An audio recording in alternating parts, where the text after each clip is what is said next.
All right, so we are in the shop and we are working on the log splitter. I got this thing all twisted up like a pretzel. I don't know what I'm going to do to fix it. I don't think it's going to be completely fixable. So we're just going to try to make it work, if you know what I mean.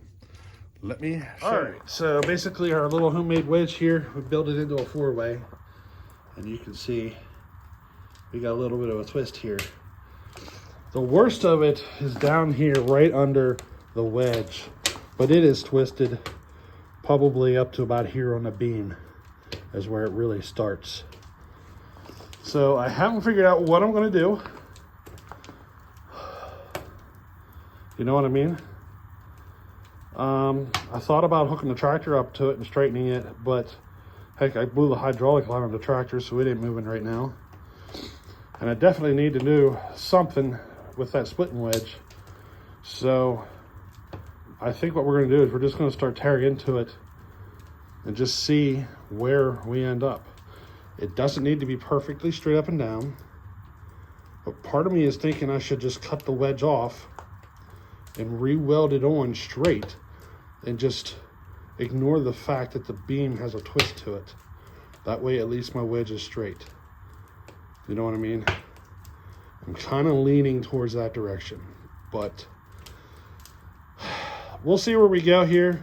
Definitely need some repairs, and in order to do it 100% correct, pretty much the whole front section of this beam is going to have to be replaced. Now, while I'm doing this, I plan on modifying the splitter to move it a little bit more towards almost like what you would expect a processor to work like. So we're going to be doing some modifications here, do a table and all that stuff. So there's a bit of a process here that I'm trying to keep them, in my head here.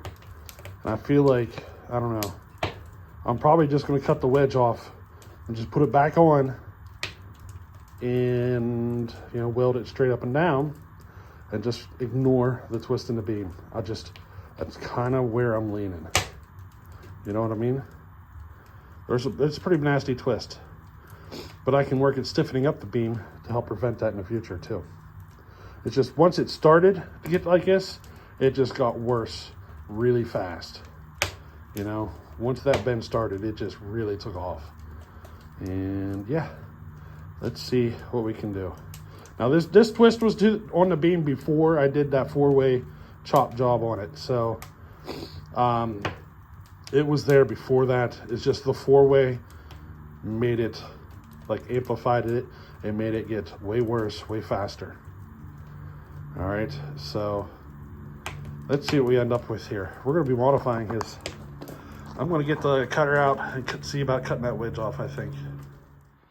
All right, so we pretty much got her cut off. I tried the plasma cutter on the other side. It worked, but I think just using my grinder with a cutoff wheel on this side, I think it ended up being easier. This steel is just a little bit heavier than what that plasma cutter is built for, I think. But I'm at that point where she's rocking. Oh, there she just came loose. There. Now you can see where the plasma cutter went through it versus the grinder. She just seemed to do a little better with the grinder is all. Now, let's clean this up or something. I think I'm just going to grind on this for a little while. Clean it up some before I decide how I'm going to do this. You know what I mean?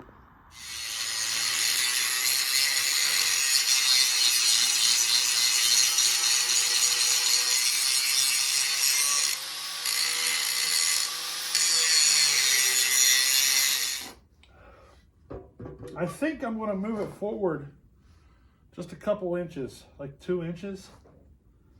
You know what I mean?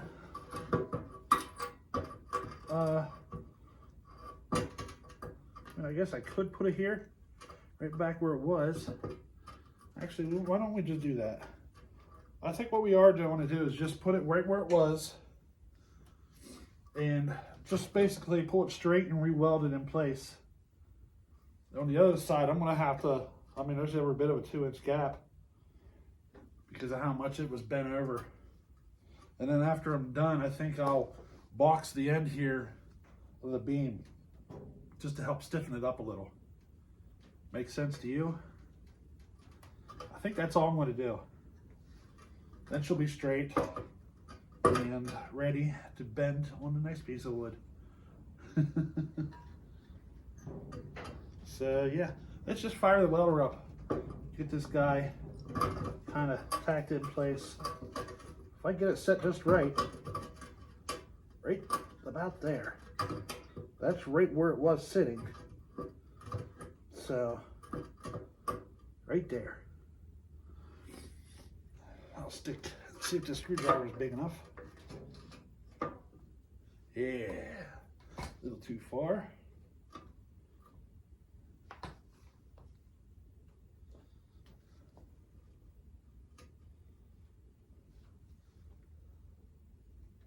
Right there.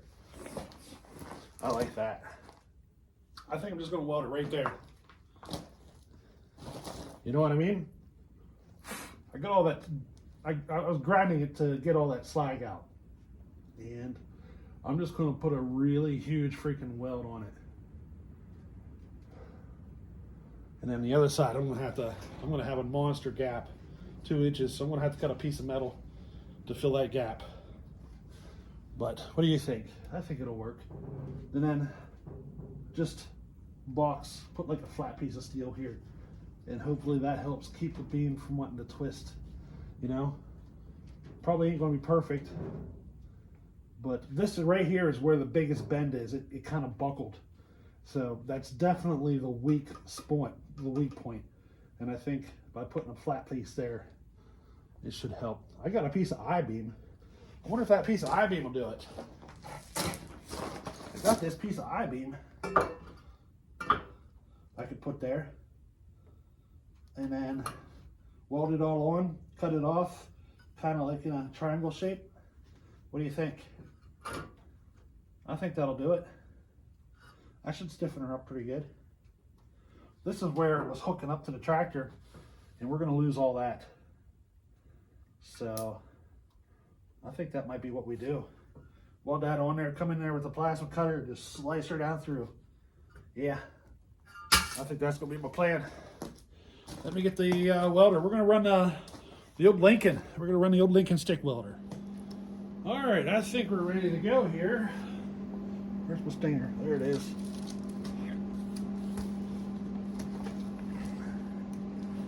So we got the Lincoln fired up. I'm going to try some 7018. We got a little bit left in this box. I got a fresh one sitting here. This is Lincoln rod.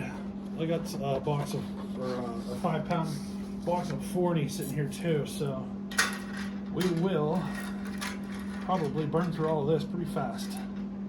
And then we'll have to get the other one opened up.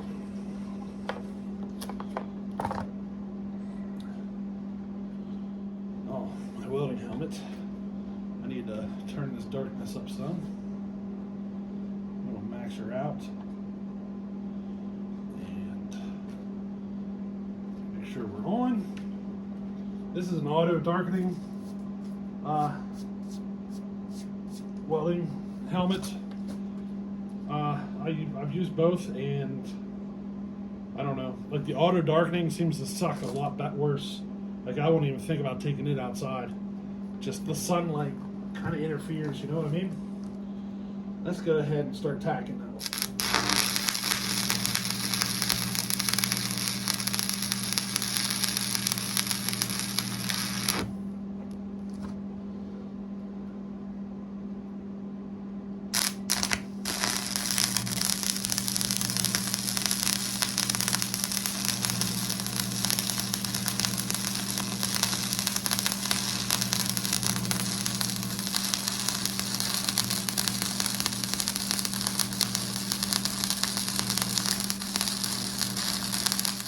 Wants a little bit more heat. I think we're running a little hotter now. Let's see how she turns out.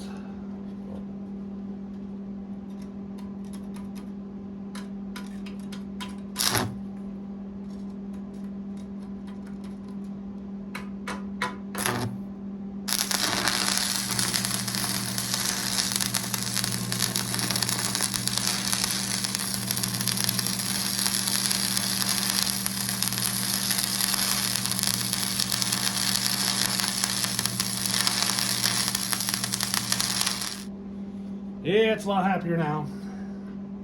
Rod's not turning red, so you know, we're a lot hotter, but we're not too hot.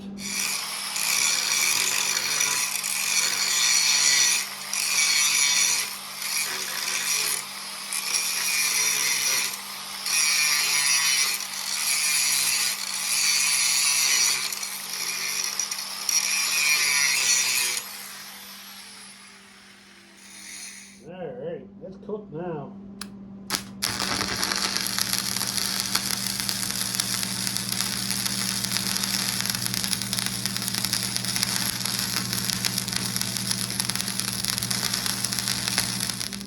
Rod got red on that one. I got her at 120 amps now. I think there's just so much steel it didn't, you know, it wanted more heat.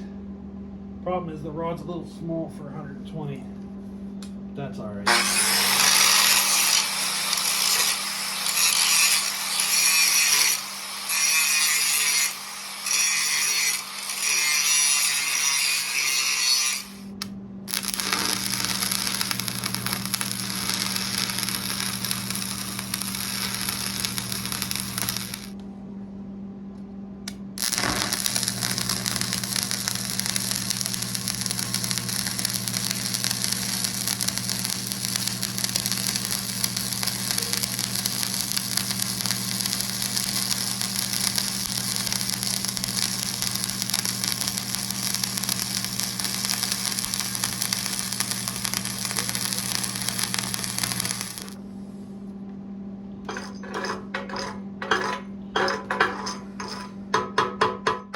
So this side here is starting to shape up. This side here, there was a lot of ugliness from the plasma cutter because I tried using the plasma cutter on it.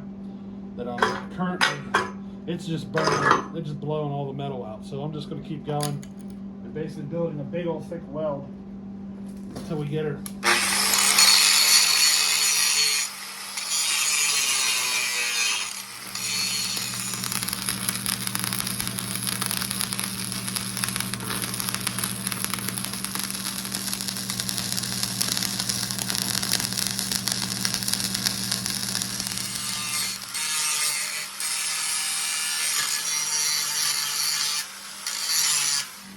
Alright, I'm going to turn the camera off for a little bit. I think you guys get the gist.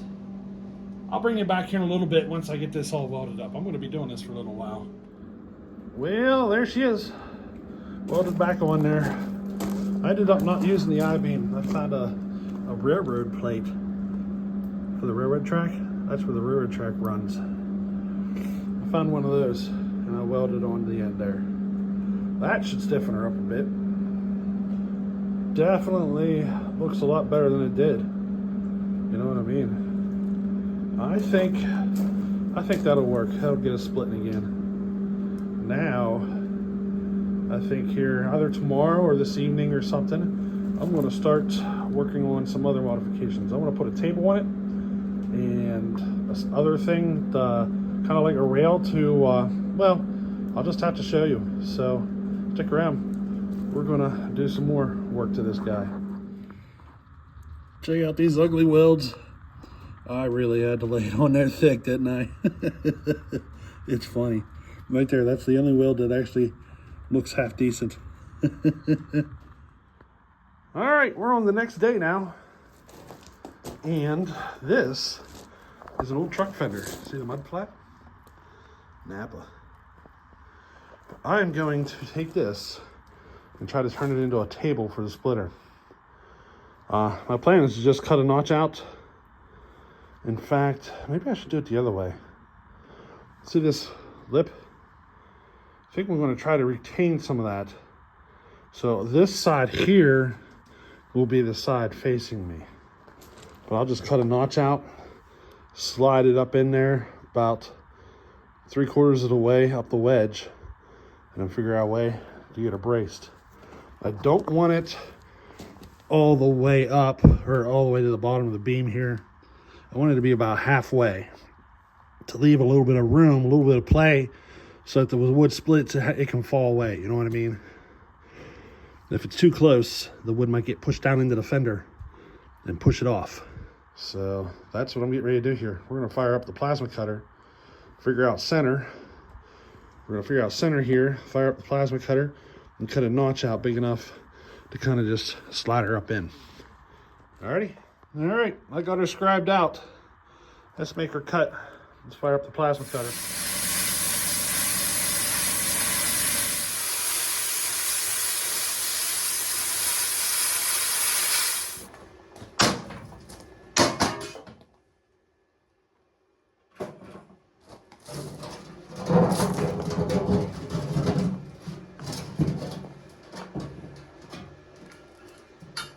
So now I'm going to start tacking it, I think. I need to start tacking along here first. This guy here, I'll cut him in half. And I'll just slide each half up in here to and weld it all in. That should help stiffen that area up. Let's get her tacked. I'm going to switch up welders though. We're going to go to a flux core MIG. My best arc flux core MIG welder. We're going to run on flux core though. We're not going to run gas.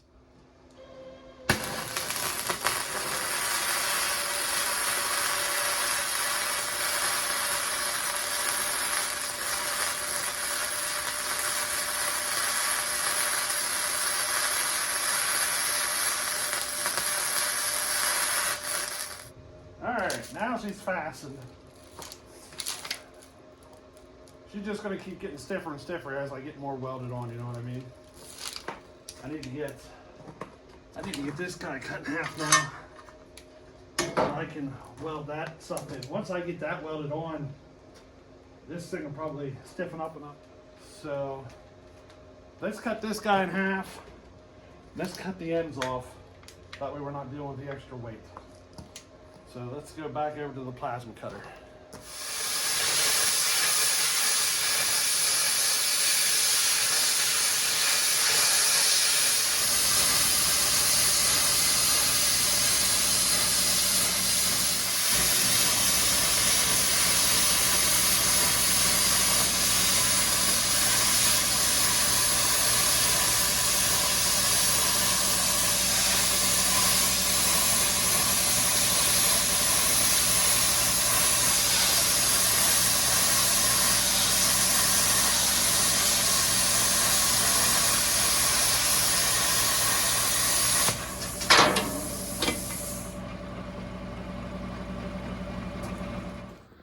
All right, there she is.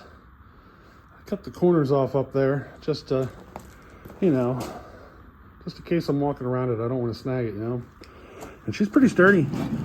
I could probably stand on it. So, and that's without any bracing. It was just once I got it all welded in there, you know, she really stiffened up. Now I couldn't stand out here. I'd end up folding the metal over. You know what I mean? You can see. But for what I'm going to do, I think it'll be fine. And the next stage is going to be over here. So I don't like having to put my hand up here to hold the wood as much. So what I'm going to do is kind of put like a little bar like so. You know, far enough that the wedge will clear, but just to help hold the wood.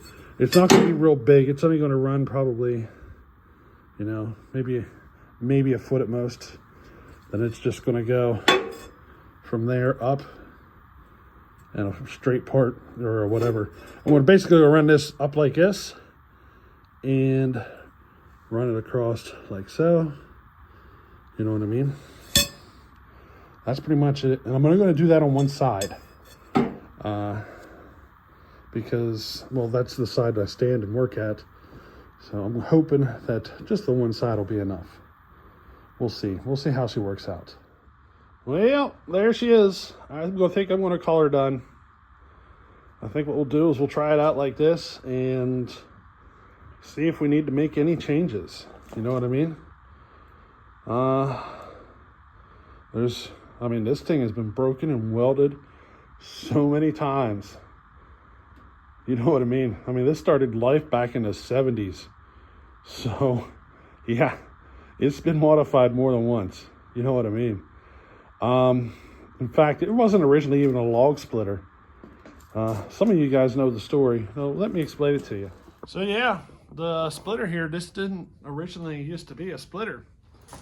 So back in the 70s, my dad worked at a feed mill for cattle and stuff. And one of the things they did was spray fields. We're talking back in the 70s and so forth. He worked there for 41 years until he retired. But this was part of where he worked. They used it there. And the chemicals came in metal 5-gallon containers. And this was originally used to crush those 5-gallon containers because they weren't allowed to send them to the landfill until they were crushed. So the flat part here on the splitter, this was originally welded up here where the splitting wedge is. And there was another flat piece here. So it was basically 2 flat pieces.